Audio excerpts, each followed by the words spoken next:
heaven, hell, these are natural things. They're not fantasy, but you decide for yourself. I want to introduce you to my guest, Mary Catherine Baxter, because in April of 1976 at 2 a.m. in the morning, you had a surprise guest. Tell me what happened. Well, I was in prayer, and Jesus Christ appeared to me in a human form. There was a brilliant light came into my bedroom, and when the light cleared up, there stood Jesus.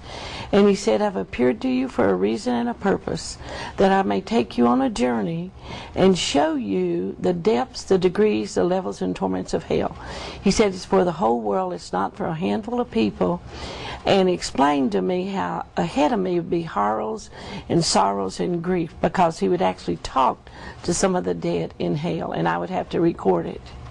Now, when you visited hell, was there a point where you experienced what people there are experiencing to a degree? Yes, I did. Tell me about that. Sid, I did that twice.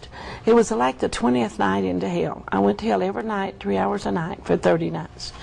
And 30 nights? You must have been wishing this thing was over. Oh, yes, yes. And now, we can treat it lightly right now because it's back in 1976. Yeah. However, I've noticed that you really don't even like talking about it that much, do you?